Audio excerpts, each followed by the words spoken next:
안녕하십니까. 뉴시스 북한팀 박수성입니다. 북한이 또 만행을 저질렀습니다. 북한 해안으로 표류해간 우리 국민을 구조하기는커녕 총격을 가해 살해하고 바다 위에 둔 채로 기름을 부어 태웠습니다. 그리고 유해를 그대로 바다에 방치했습니다. 이 부분은 오늘 아침 제작한 이번 주 창너머 북한의 도입 부분 원고 내용입니다. 그런데 촬영한 내용 전부를 그대로 내보낼 수 없는 사정이 생겼습니다. 북한 김정은 국무위원장이 직접 사과하고 재발 방지를 약속하는 내용의 전문을 오늘 아침에 보내왔다고 청와대가 조금 전 발표했기 때문입니다.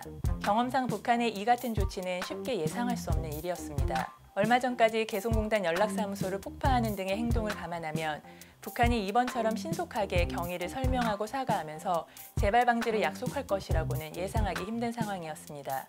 금강산에서 우리 측 관광객이 사살된 사건에 대해 북한은 10여 년이 넘은 오늘까지도 잠잠하기 때문에 더욱 그렇습니다. 그런데 북한은 이번에 대단히 이례적으로 신속하게 사건 경위를 설명하고 사과하는 조치를 취했습니다. 물론 사건 경위에 대한 북한 측 설명은 앞으로 검증할 필요가 있을 겁니다.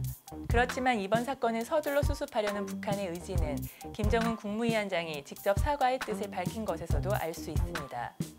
전문에 국무위원장 김정은 동지는 가뜩이나 악성 비루스 병마로 신고하고 있는 남녘 동포들에게 도움은커녕 우리 측 수역에서 뜻밖의 불미스러운 일이 발생하여 문재인 대통령과 남녘 동포들에게 커다란 실망감을 더해준 데 대해 대단히 미안하게 생각한다는 뜻을 전하라고 했다는 내용이 담겨 있습니다.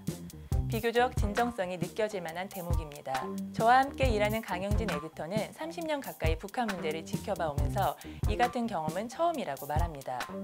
우리 국민이 북한 수역에서 비극적으로 사살된 것은 정말 안타까운 일입니다. 그렇지만 북한의 이례적인 신속한 사과는 이번 사건으로 인해 남북관계가 악화하고 새롭게 긴장이 고조되는 것을 막을 수 있을 것으로 보입니다. 이런 경험이 되풀이된다면 남북한도 신뢰를 조금씩 쌓아나가는 것이 불가능하지만은 않겠다는 생각도 듭니다. 이번 사건은 사실 북한이 인권을 무시하는 비정상적인 국가라는 비난을 받기에 충분한 사건이었습니다. 그런데 시급히 수습하고 나섬으로써 그 같은 비난은 최소한으로 그칠 전망입니다. 어떤 분쟁이든 잘못이 있는 쪽에서 잘못을 인정하고 이해를 구하는 태도를 보이는 건 갈등을 풀어나가는 첫걸음입니다. 북한이 먼저 그런 첫걸음을 뗐습니다. 창너머 북한 많은 관심 부탁드립니다. 감사합니다.